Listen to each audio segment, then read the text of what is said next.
والعاقبة للمتقين ولا عدوان إلا على الظالمين والصلاة والسلام على أشرف الأنبياء والمرسلين نبينا محمد وعلى آله وصحبه أجمعين وبعد. Veel misvallen door Allah subhanahu wa ta'ala. Salat wa salam e dërgoj Muhammedit alayhi salam, familjes së tij dhe shokëve të tij dhe besimtarëve të cilët me sinqeritet ndjekin rrugën e tij deri në vdekjen dhe përfundimin e kësaj dunjaje. Sa ai i cili del nga kjo dunja me faqe bardhë dhe me fjalën la ilaha illa Allah, siç na ka premtuar pejgamberi, ka qenë banorë të xhenetit, Allah na bashkon të gjithë në xhenet dhe të gjithë Allah xhalla wala na traduft në atë vend, sepse Allahu xhalla shanu na ka kriju në këtë dunja që të adhurojmë Allahun dhe ku ne jetën Allahu të mirë në bëmë e kuptu fejnë dhe kjo emision bëhet nga këtë kuptim në mënyrë që t'ja përkujtojmë besimtarëve gjërat të cilat i kanë harruar dhe t'u mësojmë atyre të cilët kanë nevojë gjërat elementare.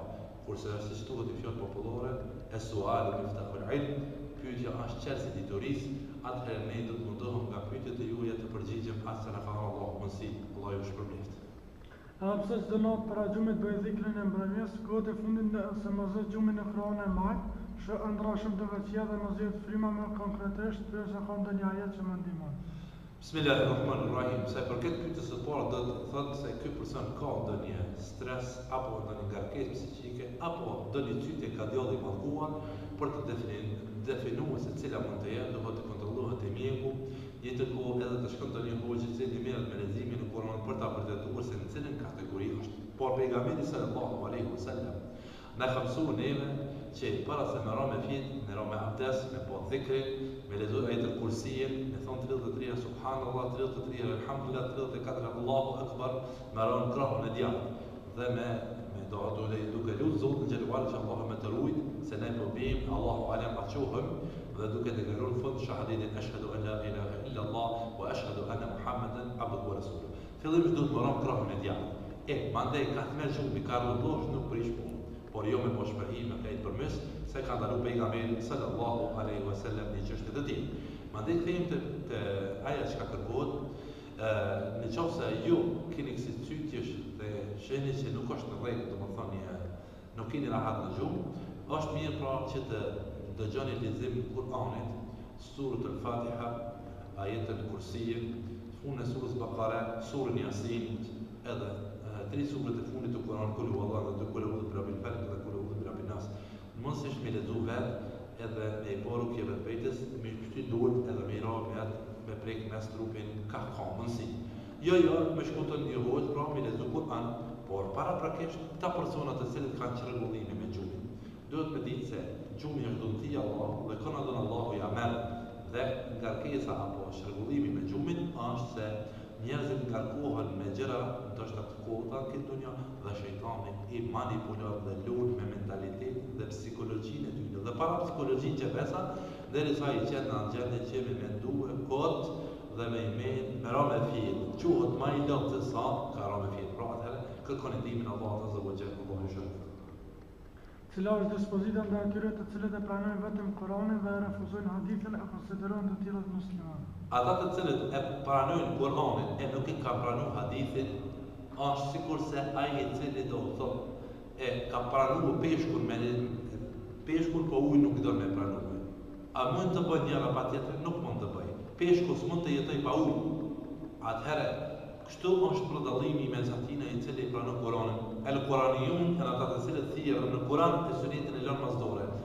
Në bazat e fesë tonë janë Kur'ani dhe Suneti. Ai që bën dallim me Sunet nuk është musliman. Për atë ka thënë pejgamberi sallallahu alaihi wasallam në momentin e fundit të vjetës së tij, po ala dyshani ka në qoftë i përbahni do të jenë të shpëtuar. Ai është Kur'ani dhe Suneti.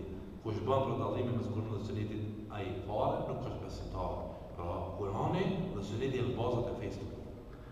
Desha t'ju pyes diçka rreth hatmës për të vdekurin, kam dëgjuar se kur lexon hatmën e bën jetë për të vdekurin, dhe savapet e mia shkojnë tek ai. A është e vërtetë kjo, nëse po si bën jetë dhe më tregon si duhet ta bëj? Hatmja apo leximi i Kuranit, duaja, lutja, që pesë çdo lloj premie që ka savapet të. Ne kemi drejt me lutë Allahun që të mirët asoj punë të hajrit me që Allah babas, nanës apo kujt do të qoftë. Duke mos e përjashtuar këtë sahabët, pejgamberët Allahut dhe Mesihut Muhammed Mustafa sallallahu alaihi wasallam, do të lutemi për ta. Ne nuk kemi nevojë të bëjmë hatme për ta, po në qoftë se ne kemi kënduar një Kur'an, një hatme, apo kemi lexuar diçka nga apo kemi bën ndonjë vepër të mira. A kemi drejt të lutem Allahun që Allah të shpërblej edhe ata të cilët janë vdekur për evangelin e familjes? Po, kemi të drejtë, saqë pejgamberi sallallahu alaihi wasallam një rast e ka gjetë Abu Bekrin duke u lutur për babën e tij i cili ishte i gjallë. Edhe lut Allahun o Zot, Abu Bekri, mos e bë me vdek babën tim pa pranuar Islamin. Kur shkoi pejgamberi sallallahu alaihi wasallam e gjet duke u lutur për prindin e tij, duke ditë se pejgamberi sallallahu alaihi wasallam ka vdekur prind, duke mos qenë në spital. Filloi me çaj pejgamberi tha Abu Bekr, po të lakmoj, po të bën lakmin kuptimisht kështu, se ti ke drejt të lutesh për prindin tu, për gjallë dhe për vdekje inshallah, kurse unë nuk kam drejt të lutem për ta. Do lutja e fëmijut për prindin bëhet sa të gjallë. Momentin që nëse vdes prindi jo besimtar, nuk mundesh më lut për ta. Në qoftë është besimtar dhe ka vdekur në këtë dunjë me fjalën la ilaha illallah, duhet të lutemi edhe kemi obligim, siç ka pejgamberi sallallahu alaihi wasallam. Njeriu kur vdes i bëri atemin ku të lidhet në këtë dunjë përveç 3 gjërave. E para sadakati e rrjedhshme, dhia e dobishme edhe fëmia i hajrit i cili lutet për të. Ndërto mund të jenë edhe Kurani, leximi i Kuranit, por jo më shumë me pagu hat me xhit, me pagu njerëzit, po ti nëse ti vetë din atë në rregull. Ma mirë është ti më thonë elham vetë se më ma paguni hat me dikujt në të lezu. Mase vo është ti me lezuni kuli valla për babën të ndek, anë lutjet vogël, o Zot rahmet, po me shpirtin e babës të nëse sa me i pagu 10 hatme. Më thonë, kjo është ndalur dhe është bidat. Mirë po lejohet, më në zërja një mu lutë për prindet tine, me bo vepra mirë dhe me lutë Allah që Allah të mirë të tina mja që ue që ka bo edhe prindve. Por mos harrojmë që ose një vepër të mirë e bojmi, e lutëm o Zot që e babës tem, e nonës tem për stekti, mos harroj se ti që ke bo në umbe diçka. Ti e merë 100%, por edhe aty në Allah ka vendon 100%, që do më thonë, kejnë se të madhe aji të ljudhe për prindet e ti.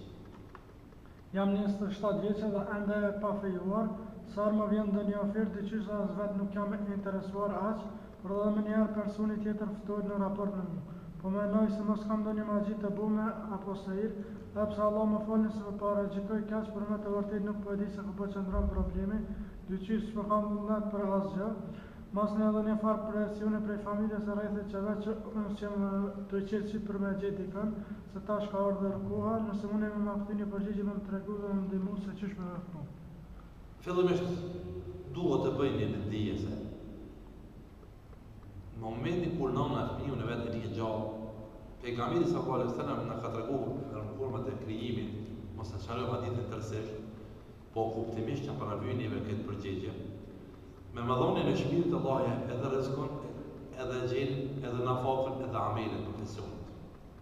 Dhe nuk ka magji që mundet dikujt mja shty degën, mja ndryshu rrezikun, mja ndryshu nafakën dhe mja ndryshu e shakira ose ajti më koni lutë dhe i lutë. Por pa lejen e Zotit s'mund ndodh asgjë. Për atë Allah e ka bërë donë për çështjeve të kaderit. Të lutëm kemi të drejtë. Kurse kur e ka shkruar Zoti te me dek, s'non lunë dhe na fakët tonë s'mund ta merr kush, s'mund ja merr kërkujna. Por lypet me shariat, me procese halal, se mundesh me rënë në haram. Për ata lypet për halal. E halal do të me kërku. Por një fenomen apo duguri që është bërë në familjet tona, femrat nuk po kanë mundësi më martue sepse ato ku i pëlqen nuk bëhet e ato ku si pëlqen nuk mund bëhet përsëri. Kërkon dikush që se don, apo ai që do nuk kërkon dhe femra nuk është për më dol me një burrin e vet. E tash shkon koha dhe dukurit tjera negative të cilat janë shfaqur shoqërinë tonë e shumë tjera, derisa shtyhet mosha e martesës për femra qoftë për meshkujt që besa kemi shumë meshkuj të cilët ju shtyhet mosha të rrjedhë 40-50 vjet pa martuar, të e prit ligjin e Zotit të thimit të tij. Pra, do të thonë se nafaka nuk shtyhet. Dhe prindët të cilët i thonë i bëjnë presion djalit dhe çikës, pse se gjete ku ta diun ata sikur pe legalizojnë një gjë e cila është e keqe.